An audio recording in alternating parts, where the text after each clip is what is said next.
Hi, I'm Carmel Crimmins in Dublin. It's Monday, December 8th.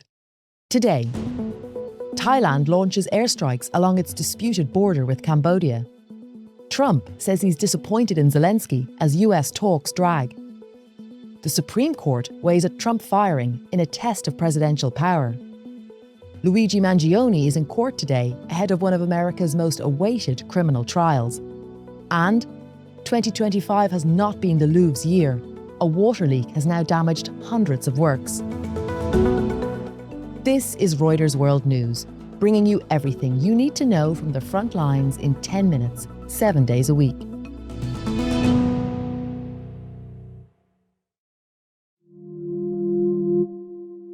Thailand says it's launched airstrikes into Cambodia as fighting erupts in multiple areas along their disputed border. A Thai army spokesman accusing Cambodia of increasing the number of troops and weapons. Both countries accuse the other of breaching a ceasefire brokered by US President Donald Trump. Civilians have been evacuated along both sides of the border. Constructive, but not easy. That's how Ukrainian President Volodymyr Zelenskiy is characterizing Kyiv's peace talks with the US. His comments during his nightly video address coming ahead of planned meetings with European leaders this week. On Saturday, Zelensky had a call with Steve Witkoff and Jared Kushner. And on Sunday night, President Trump had this to say. And I have to say that I'm a little bit disappointed that President Zelensky hasn't yet read the proposal. That was as of a few hours ago. His people love it, but he hasn't. Russia's fine with it. Over the weekend, the Kremlin said there had to be radical changes to some of the US proposals, without specifying what those changes would be. So now opportunities for peace are there. We tend to exploit them. I'm going to discuss them with President Trump when I meet him later on this month. Israeli Prime Minister Benjamin Netanyahu says he'll be meeting with President Trump later this month to start work on the second phase of the Gaza plan. Key issues remain unresolved, including whether a multinational force will be deployed. Israel has repeatedly carried out airstrikes since the ceasefire came into effect, saying it's fending off attacks or destroying militant infrastructure. And now to one of President Trump's challenges at home.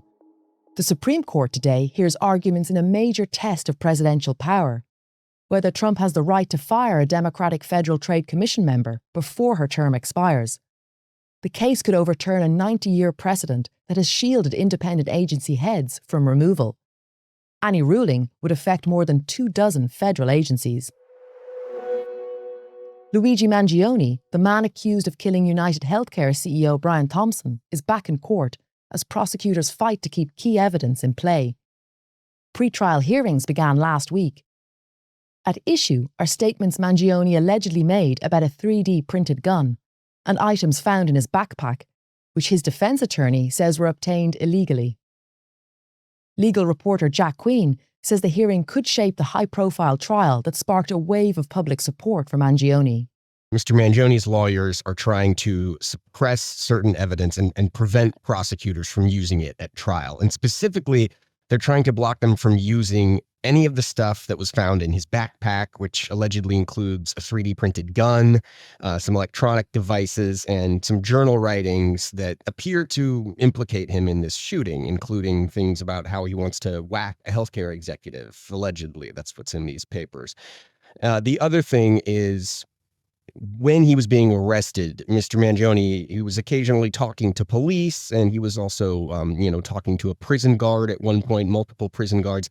And his lawyers are saying that these statements that he made to police should be suppressed from trial because he was not read his Miranda rights before he spoke to them, which those in the U.S. are legally required to be given to defendants before they're interrogated by police. So if this evidence is kept out of the trial, it could make things a lot harder for prosecutors. I mean, this is allegedly the murder weapon that we're talking about. And it's these writings, which are sort of like a manifesto of sorts, journal entries. So it's really powerful evidence. And also his statements to police, including one conversation that he allegedly had with a prison guard where he talks about how he had a 3D printed gun in his backpack and things like that. So these are potentially very important hearings for the case, although it's unclear how likely the defense is to prevail here. It's ultimately going to be up to the judge. He's going to decide, well, after these hearings are over, he's going to take it all under advisement and issue a written ruling somewhere probably towards the end of January. Over to markets now, and we've got Morning Bid's Mike Dolan to line us up for the week. Mike, what do we need to know? Hey, Carmel. Today we're going to be talking about the Fed meeting. Inevitably, we'll be talking about it all week. The Fed meets on Wednesday and is likely to deliver the third interest rate cut of the year. We're also talking about Chinese trade. Chinese exports bounced back sharply in November, and we'll look at some of the implications for that around the world. We'll also take a quick look at Netflix Warner Brothers deal, which was announced on Friday. This is a huge deal in the sector, obviously. It's bringing a lot of implications politically and for corporate credit markets.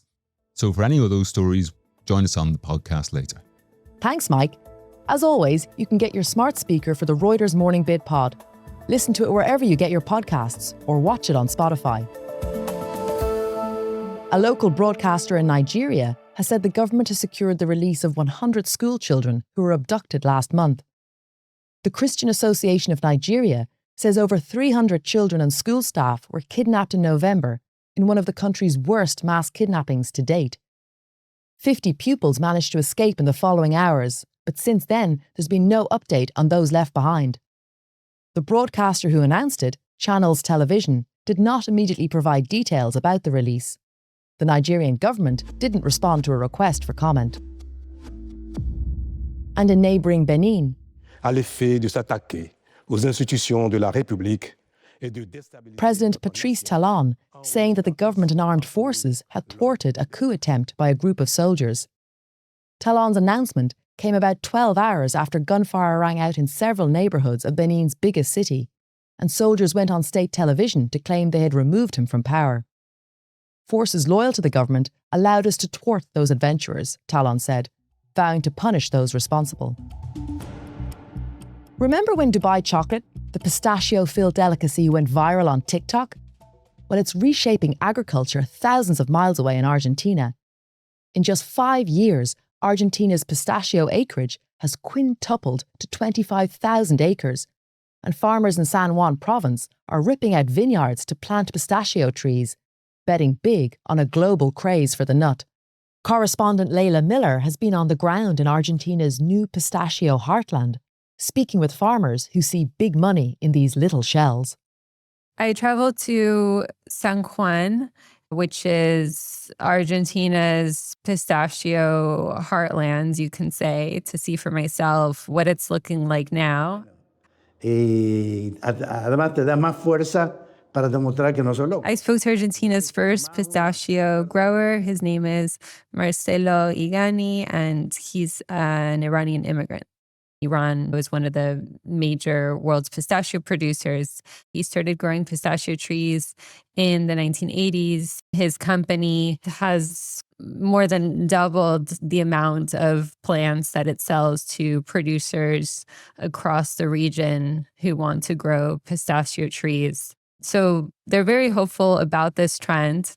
Other producers I spoke to, while they're excited, they're also wary about how long this pistachio boom will last, because these pistachio trees take many years to bear fruit. So they're hoping the investment will be worth it. Now to Paris, and it's not been a great year for the world's most visited museum. After a highly publicised jewel heist earlier this year, the Louvre has now said a water leak last month damaged hundreds of books in the Egyptian Antiquities department. Specialist website La Tribune de l'Art reports that around 400 rare books were affected, blaming poor pipe conditions.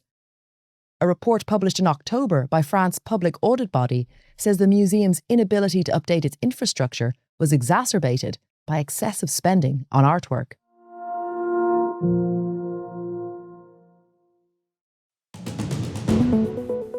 And for today's recommended read, it's been a year since the fall of Syria's Bashar al-Assad, but for the families of the 150,000 people who vanished in his notorious prisons, there are still no answers. There's a link to that story in the show notes. For more on any of the stories from today, check out Reuters.com or the Reuters app. Don't forget to follow us on your favourite podcast player. If you're listening on a smart speaker, just ask for the latest news from Reuters 7 days a week. We'll be back tomorrow with our daily headline show.